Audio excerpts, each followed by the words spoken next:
Well, what's up, guys? I'm Noah with Tulster, and today we are kicking off something new. It's called Tulster Talks, and it's going to be our new podcast / talk show, and we're just going to be sitting down with some really cool guests, just talking through some of our favorite things, whether that's EDC or current events, whatever the case may be. We're just going to be chopping it up with some of our closest friends, and the guy who I'm sitting with right now is definitely not a stranger to us.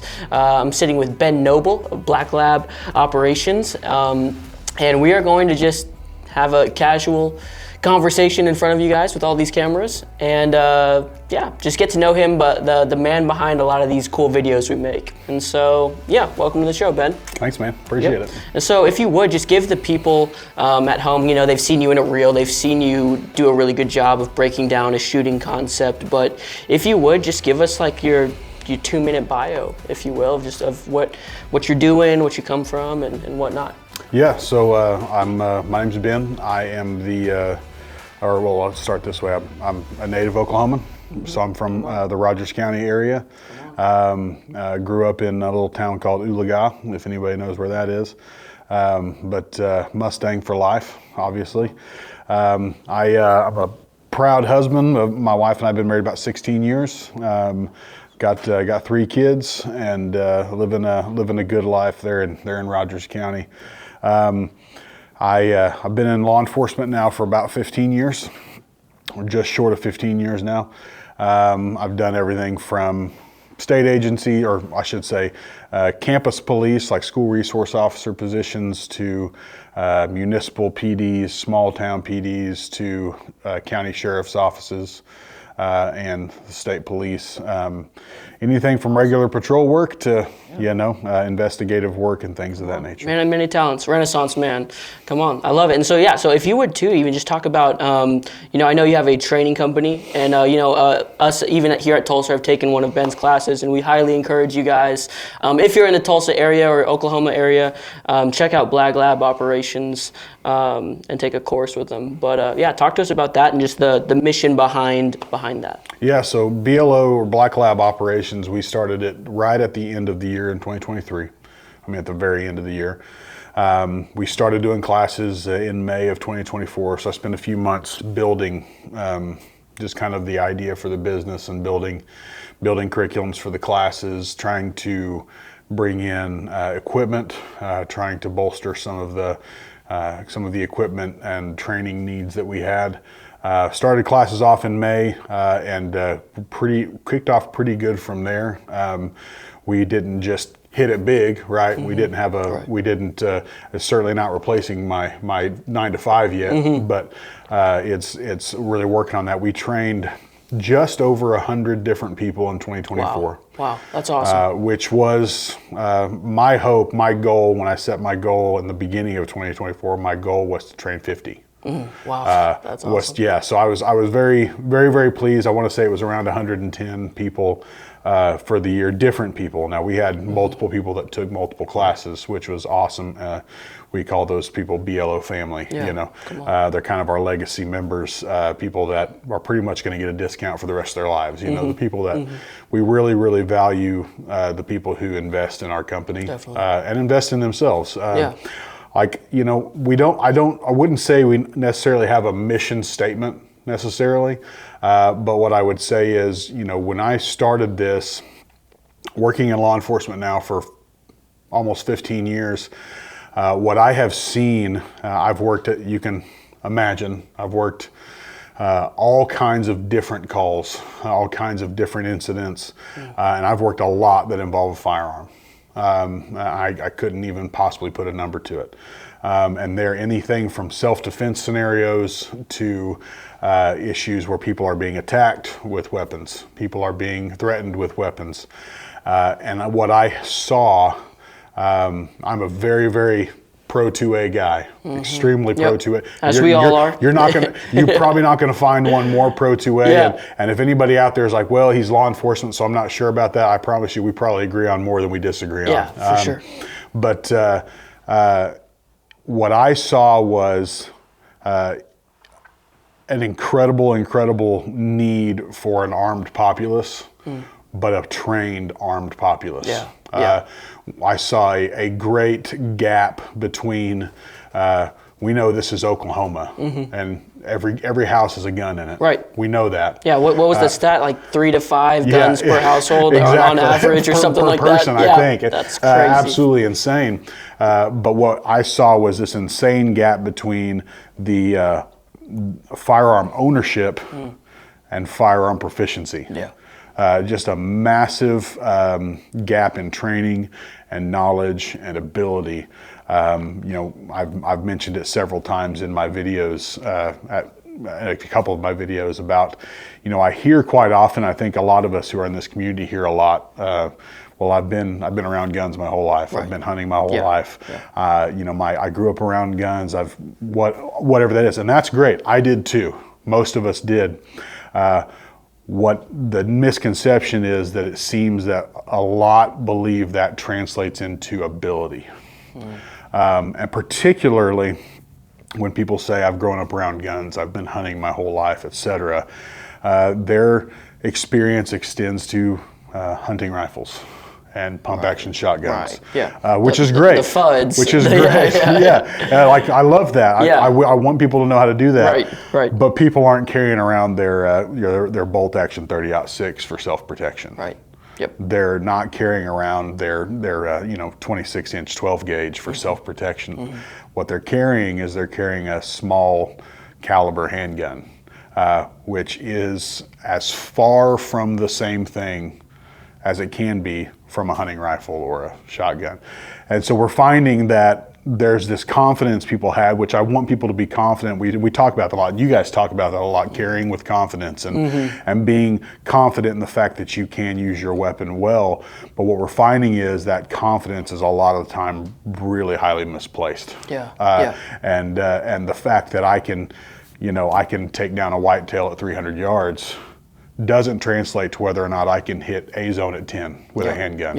It's not the same thing. Right. So our mission, if we have one, is just very simply to bridge that gap between gun ownership and gun proficiency, because you're accountable for every round that leaves that weapon. Right. Whether that round, its errant round, goes into the side of a building or goes into an animal or, God forbid, goes into a person. If that's an accident, that's a problem.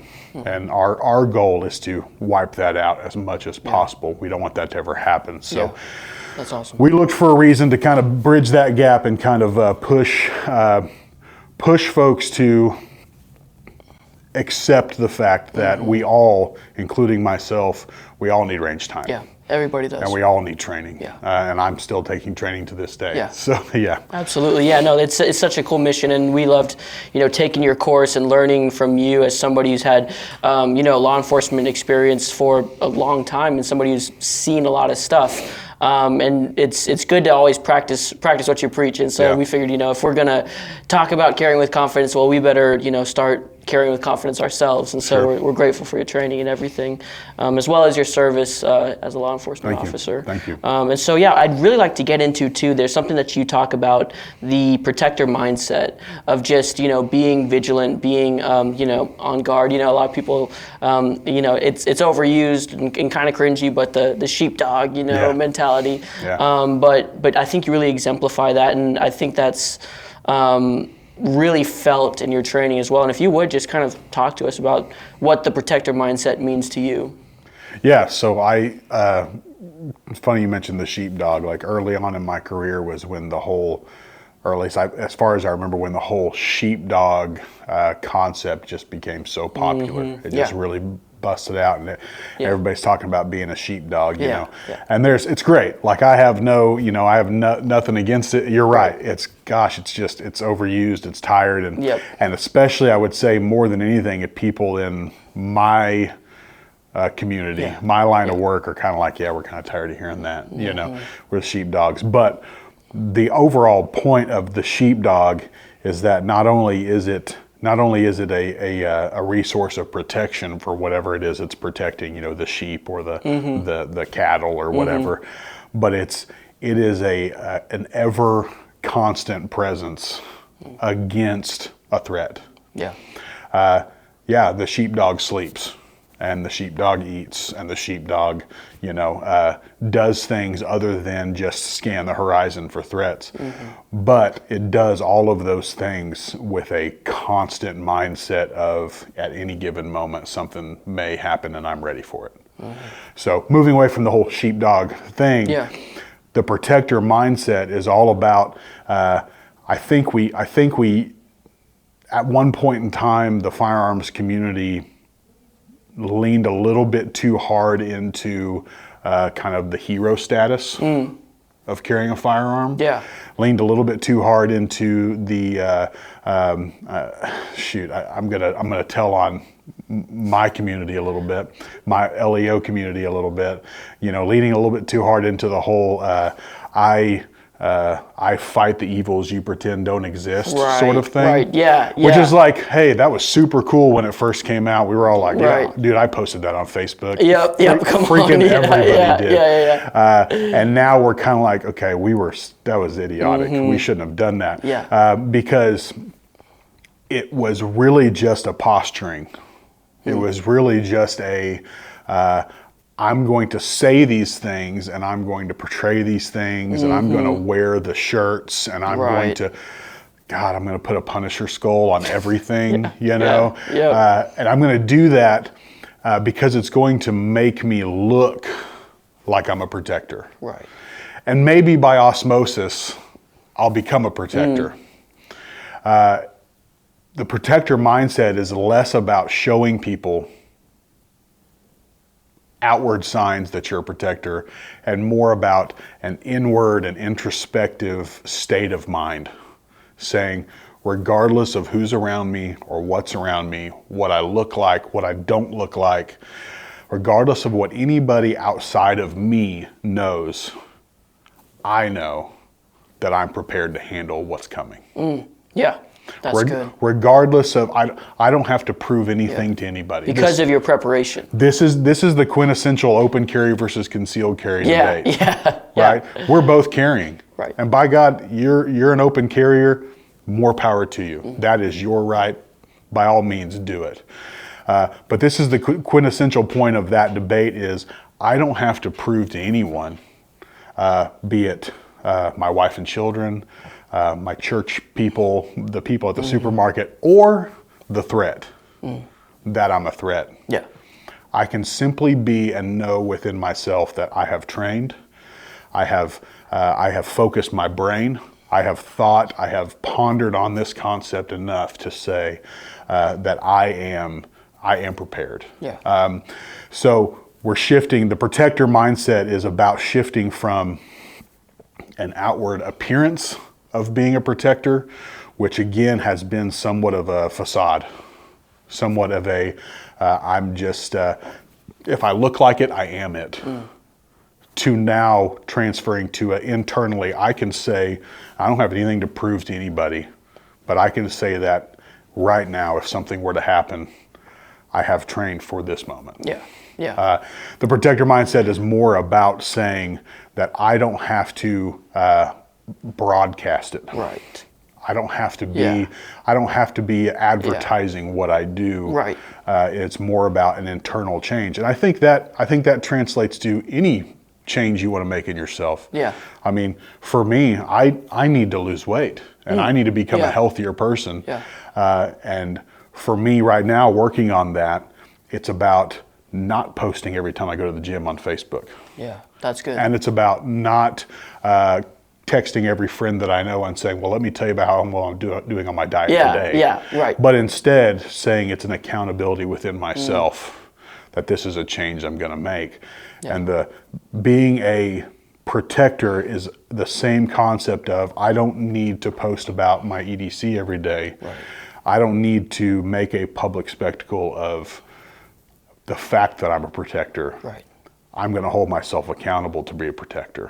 and that's going to be it. No, and if I can amazing. if I can do that with myself, then I can do it with anybody. Absolutely, yeah. And it's like the small consistency, you know, like one of my favorite quotes is Rome wasn't built in a day, but it wasn't lost in a day either. Right. You know, it's the little compromises over time that kind of lead up to where you kind of wake up one day and you're like, how'd I get here? Yeah. You know, and we went deep real fast, but the same principle like even applies to your to everyday carry. It applies to shooting even. Like, you don't have to go to the range and shoot, you know, 100 rounds a day. You know, right. You can be at home, you know, just dry firing, practicing your draw, practicing your trigger squeeze, sight picture, all those things. Absolutely. And so it's one of those areas where it's like just slow, steady consistency is always going to win. You know, tortoise in the hare. Absolutely. And so that's awesome. The things that people don't see are just as important as what they do see. Yeah. It's the stuff that you do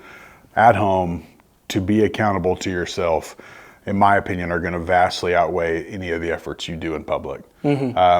Because again, if I'll do it just for me, then I know I'll do it for recognition. Right. If I'll do it for nothing, then I'll do it for recognition, and I got to learn how to do it for nothing first. No, that's awesome. I love that. Well, since we're kind of on the topic of everyday carry, we might as well get into it a little bit. Yeah. So if you want to talk us through, what are you carrying these days? So I have a pretty simple, for most days, I have a pretty simple everyday carry. Right now, I kind of rotate back and forth between a couple of handguns. My main carry is a Glock 43X.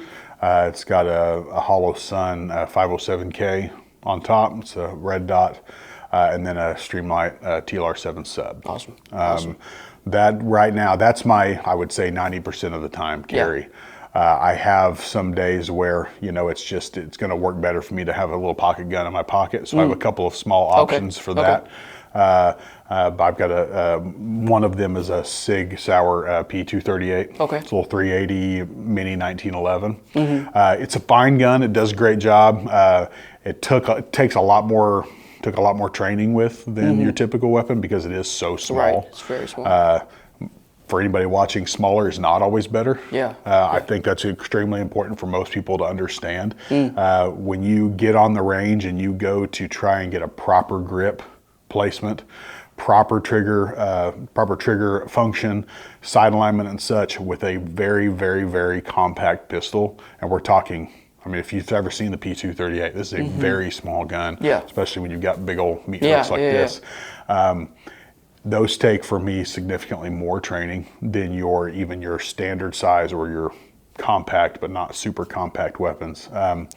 But that's a good pocket option for me, as well as I'm always a fan of a good Smith & Wesson Airweight 38 Special. Great for pocket guns. I always have a pocket holster that I use. I highly suggest against just dropping a gun in your pocket. Right, yeah. Especially if it's loaded. I think there's a video recently, a guy was on a podcast and it went off during the podcast. I saw it. It's a terrible idea. Not a good call. Triggers should always be covered in some way. At least get yourself a profile, guys. Oh, at least a profile. My gosh. And then I usually have some variation of blade. Whether that is, I like to carry a Leatherman Skeletool, which is a multi-tool with a blade, or I've got a little Boker out the front that I like to carry a lot for. It's a real lightweight, real small. Extra mag is always a necessary, in my opinion. Extra mags are always necessary. Yeah, talk about that a little bit, the extra mag philosophy, because I feel like some people, you know, they think of average gunfight, they're like, oh, well, you know, if I have a 10 round plus mag, you know, I don't need an extra mag. But I mean, talk about the philosophy, because that's something I hear a lot is a push against the extra mag. And so make a case for it before the people. So yeah, if I was going to make the case for two magazines, I would just make it this way. My number one point would be this: most people don't have the training they think they have, and that's not a dig against anyone. It's just a fact. We live a very, very busy, fast-paced lifestyle. Almost all of us. Very few of us take the time to be on the range once a week, once a month even, or some of us even once a year. Very few people take the time to be as proficient with their weapon as they can possibly be. So the number one reason, or number one, I guess, selling tool for an extra magazine is this. In a time of stress, in a situation of extreme anxiety, trauma, where you have every last one of your senses is acting all at the same time, your accuracy is almost guaranteed to go down for all of us. Yeah. I don't care how trained and how good you are from the most experienced, we'll say operator for lack of a better term, to the new concealed carrier. When you are in that moment where you're experiencing a time of trauma or anxiety that you've never experienced before in your entire life, your fundamentals and your accuracy are going to suffer. Your training is going to dictate how much they suffer. Obviously, that guy who is the experienced SWAT operator or military operator who's been through these engagements before, obviously his skills are going to diminish much, much less than the guy who hasn't been to the range in a year, or the guy who just bought the gun and really hasn't put any time with it. Yeah. So obviously experiences vary, but number one, when you're presented with a deadly threat, and I think that's what we're talking about. We're not going to use our firearm against a threat that's not a threat against our life or the lives of someone that we care about or know. When you're experiencing a deadly threat, the goal is to protect against that threat until it doesn't exist anymore. Maybe it's because the threat left, it took off, their weapon ran out of ammo or whatever that is. The threat is gone, so I can stop. But until the threat's gone, I can't stop. I have to continue until it's over. And that just might mean more than 8 rounds. For sure. That just might mean more than 10. For just an example, my main carry is this Glock 43X. That comes standard from the Glock factory with a 10-round magazine. Yeah. The day I bought that gun, I bought 2 of the Shield Arms 15-round mags for it. That was an extra $80 expense I didn't really want to have, but it's the difference between 20 rounds and 30 rounds. Now, I am a fairly accurate shooter. I've shoot a lot. I'm pretty experienced, I would say. But even still, I know that one day whenever I get into that shooting situation, my skills are going to be not necessarily diminished, but they're going to be threatened in just a little bit. I'm not going to be able to, check my stance, good, perfectly clean draw, make sure my grip is perfect. Now I can engage. Things are going to suffer. And if someone tells you that you can get trained to a point where that doesn't happen, I think they're a liar. I don't think that's real. I think absolutely everybody is going to experience some sort of mental and physiological effect during a time of extreme stress. But in that time, if I have a moving target or I have a target that's far off but still engaging me, I want to make sure that I have enough equipment to take care of that. Yes, in a perfect world, I'll end it with 1 shot. I think it's unlikely for most people. Even myself, I think it's unlikely. For anyone experiencing that seriously high stress and experiencing that kind of trauma to be perfectly proficient. So that's case number 1. Number 2 is this. Every piece of equipment you have has a propensity to fail. That's your firearm, that's your optic, that's your flashlight, that's your magazine, that's your ammunition, that's the magazine release, that's the magazine lock, that's the slide lock and slide release. Every piece of machinery that you have on you has the potential to fail. We have it's kind of a mixture of 2 different rules, but we talk a lot about Murphy's Law. Murphy's Law is that if it can go wrong, you better count on it going wrong. It will go wrong. And then you meld that into the other law of 1 is none and 2 is 1. I kind of go another into that. I say, and 3 is done, like I'm good to go, right? So 1 is none, meaning if you have 1 of something, a failure means you're out. A failure means it's over. If you have 2, I can experience a failure and I can still stay in the fight. Whatever that is. I mean, we're talking about, even if we're talking about flashlights, having 1, most people aren't going to carry 2 flashlights on them, but I might carry a weapon with a weapon mounted light and also a handheld flashlight. In case I have to engage in the dark and for some reason my battery's gone. Yep. It's funny you say that. We just made a video about why you should carry a flashlight and have a weapon light. Because I mean, there's so many scenarios where you would use a flashlight, and there's 0.5% chance, or whatever the statistics are, that you're going to use your weapon light. Absolutely. And so, I'm glad you said that. Absolutely. So it's the concept of just everything has the propensity to fail. Nothing is perfect, and when you're talking about saving a life, particularly saving your own, man, what's it worth to have an extra light in your pocket? Or what's it worth to have, I've got 15 in the gun, but what's it worth to have another 15 on your hip, like I do right now? My plan is to never use it, but if I need it, I need it, and I want to have it there. Awesome. All right, so we're talking about EDC. You've got yours on the table now. Let's just talk us through it. Why the Glock 43X? Why the ARC holster? Shameless plug, by the way. Just walk us through your setup.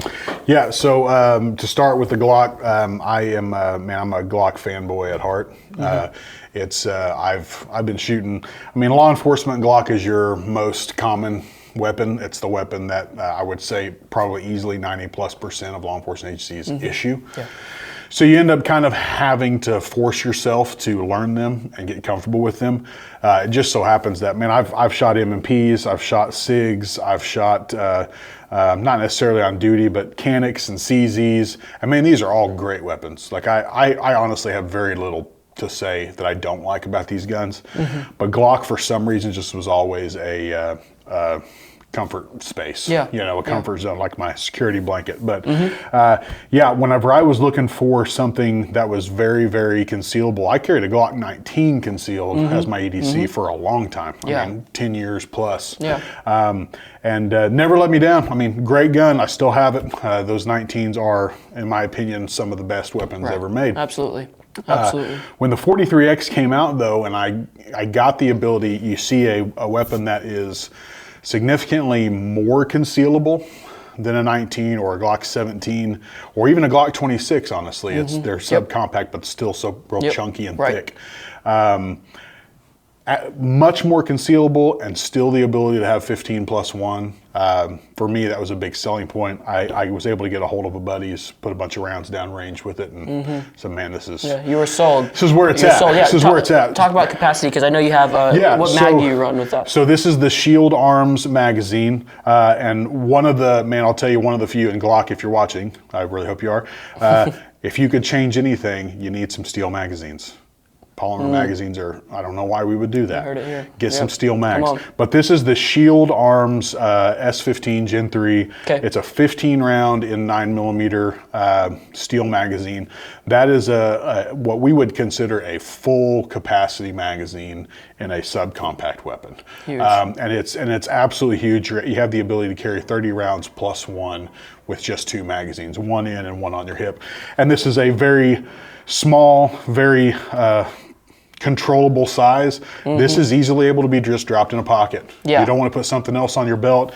You are easily able to just drop that magazine in your pocket. So, and again, being a steel magazine, the drop free is just, I mean, that is the one downside again to Glocks is polymer on polymer. It's porous surface on porous surface, and there's so much more friction to that. So when you go to do a mag change, a mag drop, especially with an unloaded magazine, you've run dry, it's unloaded, it has a tendency to not necessarily want to drop super free. Give it a little shake, knock it out.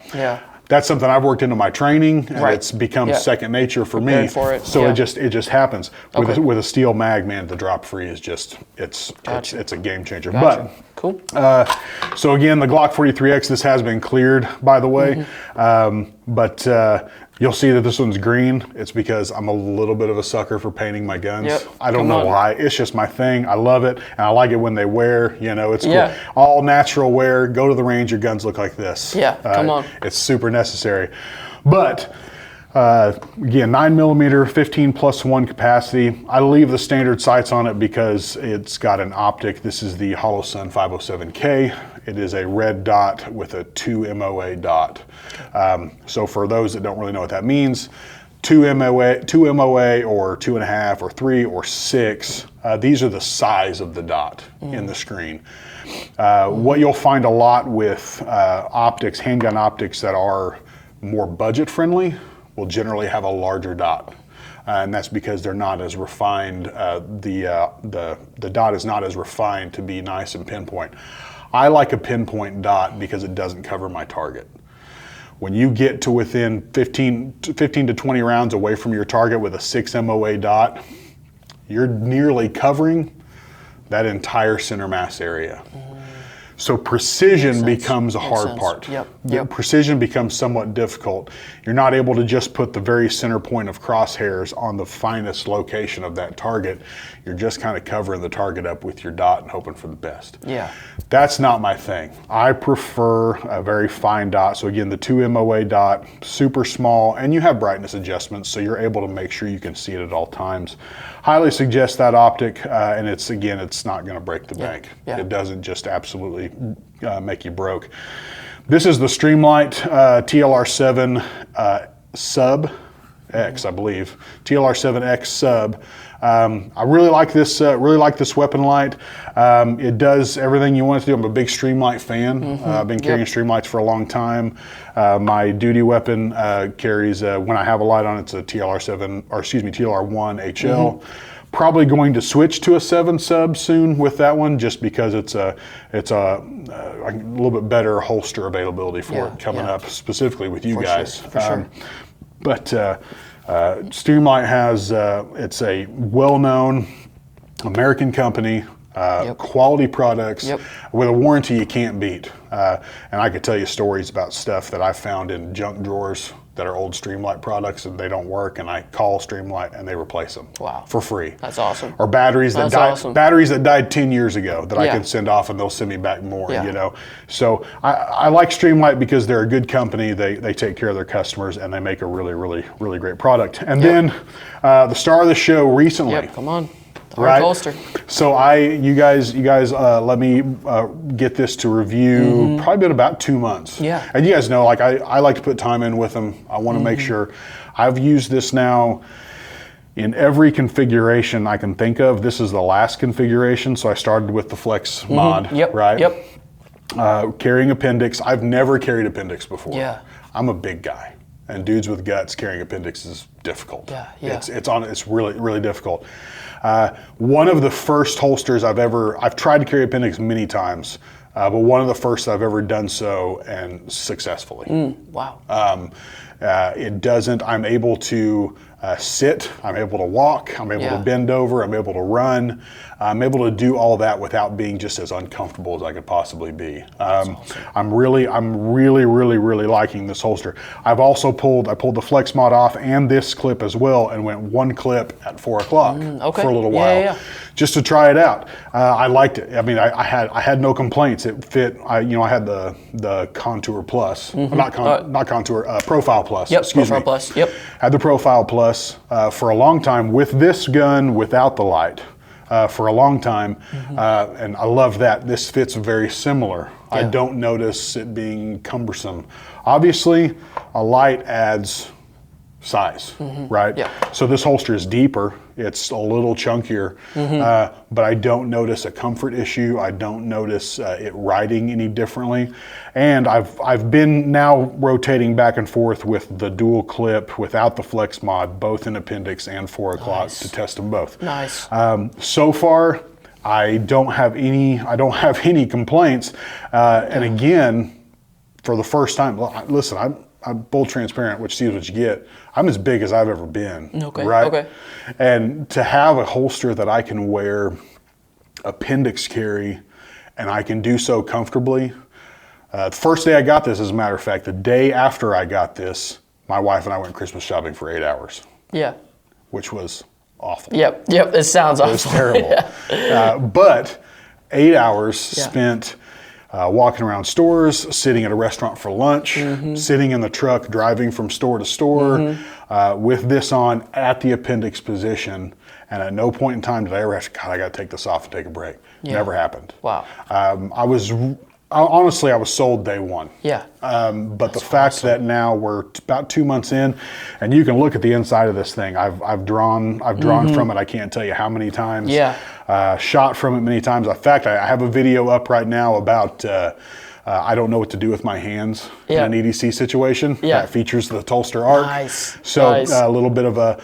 I haven't done your review video yet because I wanted to give it as much time as possible of learning the holster before I do. But that's awesome. That's seeing it in action. But man, overall, so far, like I said, I took my first concealed carry class right like the week I turned 21. Yeah. And I'm an old man now. So that was 16 years ago. Oh gosh, yeah, that was 16 years ago. And I can easily say that my carry today, I've never been more comfortable and confident in my carry than I am today. I think that's holster. I think that's weapon. Yeah. Concealability. I'll tell you, man. The only downside of carrying at 4 o'clock has always been, man, I bend over, my shirt comes up, and somebody can see it. Yeah. Printing is an issue, that sort of thing. I never have to worry about that appendix, which I really like having a holster that gives me that ability to do that now. But yeah, I'm right now. My EDC is. I have more confidence in that than I ever have. Yeah, well, that's what I love to hear. I mean, we put a lot of time and effort. That voice crack. We put a lot of time and effort into this holster. It's been in the works for, I'd say, about 2-3 years, and now we're really happy with the way it turned out, and we're glad that you love it so much as well. And so thank you for rocking with us. Absolutely. And continuing to give it a shot. And so and my son loved his hat. Oh, perfect. Yeah, perfect. He's awesome. I love he wears it all the time. That's awesome. I love it. I love it. So, for people who are on the fence about, getting a concealed carry weapon, about carrying daily, carrying with confidence, training, all these things, what would you say to them to kind of get them to the extra nudge to start, carrying and being a responsible gun owner? What would your case be to them? Man, I would just say if you don't have to look very far to know and to see that the world's not becoming safer. Plain and simple. People aren't becoming better. The general situation around the world, and specifically here in America, is not. We're not becoming more community minded. As hard as we seem to be trying, we're not loving each other more. Yeah. We're not caring for each other more. And so the alternative of that is also true. We are loving each other less. We are caring for each other less. We are considering each other less. And when you have a society that is trending, to use that term, that direction, you have to take notice of that. Right. Violent crime is up. And I don't care where you live. Violent crime is up. Yeah. Poverty is up. Anywhere that you see that, anywhere that you experience a rise in, or I should say even a decrease in socioeconomic status in an area, you begin to see crime go up. And that's just the way of the world. And we are seeing that the economy has now for the last several years been tanked. And people are struggling, people are hurting, and in general, people are not considering each other as well as they used to. Yeah.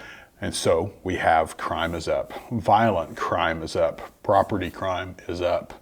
And with that comes a greater possibility, a greater likelihood that you're going to experience some sort of threat in your life. Yeah. And I hope and I pray that you never do experience a threat of a weapon.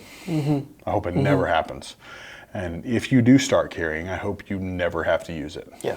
I hope that you're blessed that way. But I always track back, and I've had moments even as a 2A supporter, as a gun owner, I've had times where I've said, you know what, I'm just not going to carry today. Just don't really feel like it. And that day turns into a week, and that turns into a month. And before too long, I've noticed for 6 months I haven't worn a gun. And while I was perfectly safe, and thank God nothing happened in that time period, I go back to I go back to the mindset of thinking, but what if it had? I can't choose the situations I get myself into. I can't choose who also walks into the gas station at the same time I do. Right. I can't choose who chooses to take the money out of the till at the grocery store while I'm there. I have no control over that. But what I can control is me. And I can control my influence on the safety of those I care about. I can control what I can do to ensure that my wife and my children are taken care of. That the people I don't know who are complete and total innocent bystanders, I can choose, I can control what I can control in that situation. So whenever people tell me, and I hear it a lot when I pitch my classes, when I talk to people about my classes, people ask me what I'm doing and I tell them and they say, but do you really think that's necessary? Do you really think that you just need to carry a gun everywhere I go? And the real honest and true answer is no, I don't need to carry a gun everywhere I go. But I do need to carry a gun that day that something happens. Right. The problem is I don't get to know that before I leave the house. Yep, you don't get a heads up. Problem is I don't get a heads up. Yep. So, if you don't want to carry a weapon, by all means don't. Frankly, if you don't want to carry a weapon, you're probably not safe with one yet. Let's get you some training before you make that decision. Yeah. I have trained people in my classes who have said, I actually don't think I want to carry a gun. I don't think I want that in my life, but I want to take a class just to find out if I'm even capable of it. And what I've found, I can say in the 100+ people we trained in 2024, I probably had 10 like that in 2024. 10 people saying, I just don't think I'm going to carry, but let's just see what happens. Every single one of them left that class saying, I could do this. Yep. Yep. This isn't a problem for me. It's easier than you think. Yep. And I think good instruction, good training, and good overall just experience with the firearm. Knowing that, I tell my students in every single class, you are in charge of that weapon. People think of guns as scary. They're these things that make a loud bang and they move around when you're trying to shoot them. You're in 100% control of that weapon. And when you teach people that they can be in control of something, they become a lot more comfortable with it. So my encouragement to people who say, I just don't think this life's for me, I don't think that's what it's about, my encouragement to them would be to say, give it a try. Yeah. Yep. And if that means you need to come to a class for free, call me. Come to a class. That's huge. Yeah, that's a great segue actually. So would you tell everybody watching, especially if they're in the Tulsa, Oklahoma area, how can they get in touch with you? Where can they find you?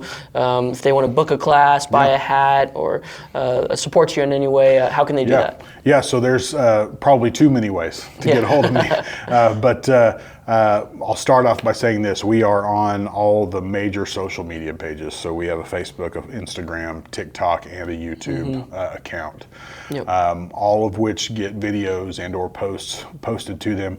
Our main one is Facebook. So far, that's the one we're getting the most traction with. But we post everything we post to Facebook also gets posted to Instagram. That's a Black Lab Ops, right? Facebook, it's actually Black Lab Operations. Okay, gotcha. And then Instagram and TikTok, it's Black Lab Ops. Gotcha. And then I think YouTube is Black Lab Operations. Okay, gotcha. And then also we have our website, which is www.blacklaboperations.com. And then we also have our email address, which is blacklabops@gmail.com. And my phone number's out there for everybody to see. So 918-803-1172. Call me, text me. If you have questions, like I said, if you're a person that says, I'm not real sure if this is for me, maybe it is, maybe it's not, and I'm not sure I want to invest in something that I'm not going to use, come to class for free. It's that simple.